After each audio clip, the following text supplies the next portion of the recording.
Avec cette nouvelle victoire à l'extérieur 2-1 face à Fulham, Manchester reprend la première place. Donc voilà, encore une victoire à l'extérieur pour Manchester United. Encore une fois, on était mené, encore une fois, on a réussi à quand même gagner à l'extérieur. Donc Manchester reprend sa première place avec cette victoire 2-1 face à Fulham. Et on va commencer tout de suite avec le 11 aligné par Solskjaer. Donc moi, j'étais satisfait de la composition d'équipe. Elle était sensiblement équivalente à celle que j'avais proposée moi-même sur Instagram. Donc déjà, premièrement, on pouvait voir le retour de Bailly en défense centrale. Voilà, je m'étais plaint de la titularisation de Lindelof face à Liverpool. Et là, Bailly retrouvait une place de titulaire à côté de Maguire. Donc ça, déjà, c'était une bonne chose. Ensuite, devant, on retrouvait un trio composé de Martial à gauche, Cavani en pointe et Greenwood à droite. Et ça aussi, j'étais satisfait parce que déjà, j'étais content de voir Cavani titulaire. Et en plus de ça, ça a laissé souffler Marcus Rashford, qui en a besoin, je pense, tout comme Bruno Fernandes. Moi, j'avais plutôt privilégié de les faire souffler ce week-end en Cup face à Liverpool. Là, Solskjaer a décidé de faire reposer Rashford pour ce match et moi, je trouvais que c'était une bonne chose. Mais surtout, la grosse satisfaction de cette compo, pour moi, c'est le milieu. À savoir avec ce milieu composé de Fred, Pogba et Bruno Fernandes. Voilà, moi, c'est le milieu que j'attends depuis un moment. C'est le milieu que j'avais proposé dans une de mes vidéos. C'est vraiment un milieu que je voulais voir à l'œuvre depuis l'arrivée de Bruno Fernandes. Quand Bruno est arrivé, je rêvais de ce milieu Fred, Pogba, Bruno. Je pense que personnellement, c'est les trois milieux qui me plaisent le plus à Manchester. Après, est-ce que c'est ceux qui fonctionnent le mieux ensemble? Je sais pas. On sait que Fred et McTominay, ça fonctionne très bien et que jusqu'à présent, c'est la paire qui a montré le plus d'assurance au milieu. Mais j'étais content que Solskjaer tente ça et mette ce milieu en place. Et honnêtement, ça a plutôt bien fonctionné. Fred, à son habitude, a été excellent. Pogba, c'était tout simplement l'homme du match, avec en plus le but décisif qui nous donne la victoire, comme face à Burnley. Et Bruno, même s'il n'a pas fait un grand match, il a été plutôt bon, il était décisif sur le premier but de Cavani, il touche une fois le poteau, il aurait pu faire une passe décisive sur la tête de Cavani où Areola fait un excellent arrêt. Maintenant, tout n'était pas parfait, mais de toute façon, il va falloir créer des automatismes, parce que les trois n'ont pas vraiment l'habitude de jouer ensemble. Mais en tout cas, moi, ça m'a plu. Après, contre une équipe plus forte, est-ce que ça fonctionnerait? Je sais pas, de toute façon, on peut pas savoir.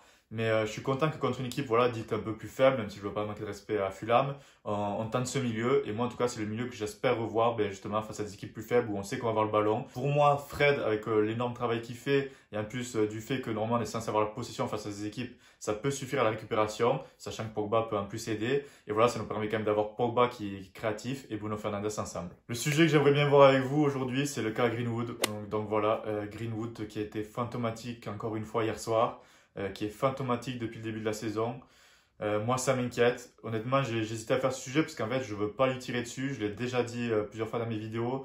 Il est encore très jeune. L'année dernière, il a montré des choses exceptionnelles. On connaît le potentiel qu'il a. Donc, c'est pas forcément pour le critiquer ou dire qu'il a pas sa place à United parce que sa place, il est encore très jeune. On a vu ce qu'il a fait la saison dernière. On sait qu'il a un énorme potentiel.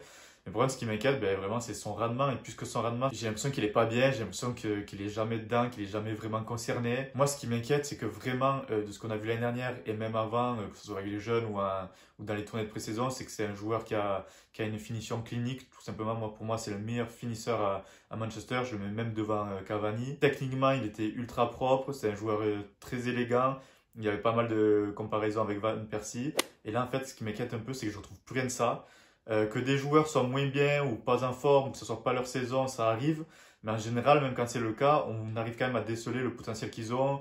Ou alors on va se dire, ah, il est vraiment pas bien, il tente, d'habitude ça passe, là ça passe pas. Mais là, ce qui m'inquiète, c'est qu'il ne tente plus rien. C'est qu'on voit plus rien de ce qu'il a montré et de ce qu'on sait qu'il peut faire. J'ai du mal à comprendre. Aujourd'hui, 90% des ballons qu'il joue, il les contrôle et les passe en retrait. Pour un joueur offensif, un attaquant de son âge qui a moins de 20 ans, je trouve ça vraiment dommage de ne pas essayer justement d'aller percuter, d'aller tenter des choses. Si dans sa position, en étant offensif, en étant jeune, en étant pas sur des titulaires, on n'essaye pas d'aller provoquer, tenter des choses, je vois pas quand c'est qu'il va le faire. C'est déjà arrivé plusieurs fois que des joueurs ont des mauvaises passes à United, Martial en ce moment, ou même Martial qui était plus jeune.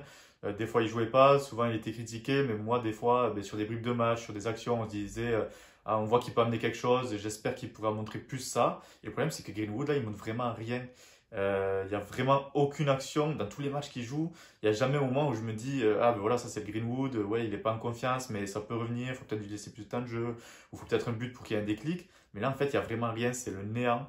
Donc je ne sais pas ce qui peut être le mieux pour lui. Est-ce qu'il faut le traiter comme un joueur à part entière de l'équipe 1, comme on a pu le faire avec James, qu'on peut le faire avec Lingard et complètement commencer à le mettre en plaçant et tout simplement qu'il joue beaucoup moins parce que honnêtement les prestations qu'il fait, il ne mérite pas de jouer. Donc, est-ce qu'il faut le traiter comme ça? Comme il est jeune, est-ce qu'il faut le renvoyer avec les jeunes et espérer qu'avec les jeunes, il retrouve un peu de plaisir, qu'il retrouve la confiance en marquant, qu'il remarque des buts, qu'il joue avec des joueurs de son âge, qu'il reprenne du plaisir sur le terrain? ça peut être une solution. Après, il y a la solution de le prêter. Moi, honnêtement, je pense pas. Comme je l'ai dit, j'ai l'impression que c'est mentalement, enfin, on ne peut pas savoir, mais moi, j'ai l'impression que mentalement, il n'y est pas du tout. Et je pense pas qu'en le prêtant, ça arrange les choses. Donc dites-moi vous aussi en commentaire comment vous géreriez le cas Greenwood. Voilà, si vous le renverrez plutôt à les jeunes, si tout simplement comme un joueur de l'équipe pro, il n'est pas performant, vous le mettrez de côté, un peu comme Lingard, un peu comme James, ou si vous le prêterez, ou si encore vous le laisserez titulaire et avec plus de temps de jeu pour qu'il récupère la confiance. Moi honnêtement, j'avoue que je sais vraiment pas. Après c'est bête à dire parce qu'on ne peut pas savoir, mais moi j'ai l'impression que c'est vraiment mental, j'ai l'impression qu'il est pas dedans, j'ai l'impression qu'il est pas heureux. Je sais pas ce qui peut se passer en privé, ou même dans le groupe, ou même sa mentalité finalement, parce qu'on connaît pas vraiment sa mentalité. Mais c'est un peu bête à dire, mais je vois plein de joueurs, je vois qu'on a un groupe qui, j'ai l'impression qu'il vit bien. Et Greenwood, moi j'ai l'impression qu'il est vraiment à côté de l'équipe, que ce soit quand il joue, j'ai l'impression qu'on a l'équipe et Greenwood, voilà, un peu à côté, fantomatique et qui est pas intégré. Et que ce soit même dans le langage corporel, dans les célébrations, je vois jamais Greenwood avec quelqu'un, comme on peut voir des fois Pogba faire les checks avec Fred, Bailey, etc. Voilà, j'ai l'impression que Greenwood il est toujours un peu à part. L'année dernière, il était souvent avec Williams. Après, je sais qu'aussi à l'entraînement, forcément dans le groupe pro, il y avait Angel Gomez et Chong. Là, ils y sont plus. Donc, est-ce que ça vient de ça? Bon, je ne sais pas. Là, c'est vraiment de la supposition. Et comme on l'a pu le voir, comme Rashford, par exemple, quand il était jeune, il est arrivé. Il a eu de suite Lingard qui l'a pris sous son aile. On a vu qu'il s'est très vite intégré. Il a été assez proche de Martial qui était à peu près du même âge. Lingard, même s'il était plus vieux, c'était aussi un Anglais qui venait du centre de formation. On a vu de suite un lien. Et c'est bizarre parce que Greenwood, voilà, je sens pas ça. Par exemple, moi j'aurais pu penser que Greenwood il allait très vite être proche de Rashford, anglais, formé à Manchester, les deux jeunes, mais non, j'ai pas l'impression qu'il y ait plus de connexion que ça. Après ça c'est vrai que c'est du hors football, mais je sais pas si ça peut y jouer. Mais vu les prestations de Greenwood, moi j'ai l'impression que c'est vraiment mental que ça se passe. Donc dites-moi voilà encore une fois ce que vous en pensez. Moi en tout cas j'espère qu'il va vite pouvoir se remettre. Et honnêtement même si c'est pas vite, moi ça me dérange pas. S'il faut qu'il fasse une saison comme ça et que l'année prochaine on peut le retrouver, ça me ferait plaisir. Je vais être patient, mais c'est juste que voilà, ça m'inquiète parce que en fait, j'arrive pas à voir de solution qui pourrait faire qu'il aille mieux et j'arrive pas à en trouver moi-même. Des fois, on se dit en jouant plus, en marquant, ça pourrait lui faire du bien, mais j'ai l'impression que c'est même pas ça pour Greenwood. Et dans tous les cas, je serai patient et moi, c'est un joueur que j'aime. Je pense que c'est même le joueur potentiellement que j'aime le plus dans l'équipe. En tout cas, les qualités qu'il a montrées l'année dernière, c'est clairement un des joueurs qui pourrait être mon joueur préféré à Manchester. Donc voilà, j'espère vraiment qu'il va pouvoir retrouver sa forme. On va passer à mes tops et mes flops. Les tops, déjà en premier, ça va être Pogba, tout simplement, c'est l'homme du match. C'est d'ailleurs aussi votre homme du match sur les réseaux.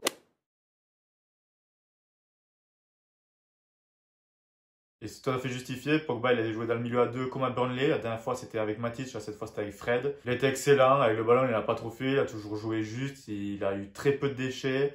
On l'a senti très impliqué. Il a récupéré aussi quelques fois des ballons en allant gratter des ballons dans les pieds avec sa puissance physique. Donc voilà, un Pogba concerné. En plus de ça, il marque un but magnifique qui donne en plus la victoire à Manchester avec toutes les qualités qu'on lui connaît. Un contrôle magnifique. Ensuite, il va fixer et il déclenche une frappe monstrueuse du gauche qui donne la victoire. Donc voilà, Pogba homme du match, c'est totalement justifié. Ensuite, mon second top, ça va être Fred. Fred, à l'image de sa saison, exceptionnel. Un abattage énorme. Qu'est-ce qu'il gratte comme ballon? Il est sur toutes les zones du terrain, il est partout, il presse toujours, il a une caisse incroyable. En plus de ça, il est techniquement doué et propre dans ses relances. Il s'est imposé comme un titulaire indiscutable à Manchester United, un Manchester qui joue en plus la première place. Mais pour moi, c'est tout simplement un des meilleurs milieux de terrain de première ligue. Si ce n'est le meilleur à son poste. Mon dernier top, ça va être le buteur de l'égalisation, Edinson Cavani. Donc voilà, Cavani qui marque mine de rien son 4e but en première ligue, alors qu'il n'a pas eu tant de jeux que ça avec son expulsion et le fait qu'il était souvent remplaçant. Voilà, il marque un but de buteur, un but de raccro, un peu comme ce que j'en avais demandé. Il se plaignait que Rashford et Martial ne marquaient pratiquement que des beaux buts et pas des buts comme ça, voilà, des buts de pur attaquant, des buts moches comme il avait lui-même dit. Cavani, il est là pour ça, c'est un pur neuf, il marque une débauche d'énergie incroyable. Toujours au pressing, en plus de ça, des appels constants pour gêner la défense adverse. C'est dommage, j'aurais pu même sortir avec un doublé si Areola ne fait pas un magnifique arrêt sur sa tête. Mais voilà, Cavani dans les tops et vu la forme de Martial, je pense que là, il s'impose comme le titulaire en pointe à Manchester United. Pour mes flops, ça va être Martial et Greenwood. Greenwood, je vais pas y revenir, j'ai fait un sujet sur lui, il était tout simplement fantomatique. Et Martial, un peu pareil, fantomatique aussi. À sa décharge, il a un petit peu plus tenté que Greenwood, on l'a un peu plus vu, mais ça reste quand même trop faible. J'ai pas du tout aimé son match. Après, moi, je l'ai déjà dit, je veux plus le voir à gauche. Après, le problème, c'est qu'il faut faire souffler Rashford. Donc, normalement, il est censé quand même être performant sur ce côté, parce qu'il a déjà joué. Mais pour moi, je veux juste le voir en pointe. Soit Cavani, soit lui. Mais là, en tout cas, il n'a pas marqué des points ce soir. Le petit point classement, donc avec cette victoire 2-1, on récupère notre première place. Donc on est à nouveau premier. Même si City a toujours ce match à moins. Et donc voilà, City avec une victoire est potentiellement premier devant nous avec un point d'avance. Mais pour l'instant, c'est nous qui dictons le rythme. C'est Manchester qui est premier. Et on oblige nos adversaires à chercher la victoire pour suivre notre rythme. Donc voilà, nos concurrents sont prévenus. S'ils veulent nous suivre, il faut gagner. Parce que nous, en tout cas, on gagne. Du coup, on se retrouve pour le prochain match face à Liverpool en FA Cup. Et d'ici là, portez-vous bien. Peace! Et merci pour le soutien, vous êtes toujours de plus en plus nombreux à nous suivre, donc n'hésitez pas à liker, à commenter et aussi activer la cloche pour être au courant de la sortie de nos vidéos. Et continuez comme ça, vous êtes au top.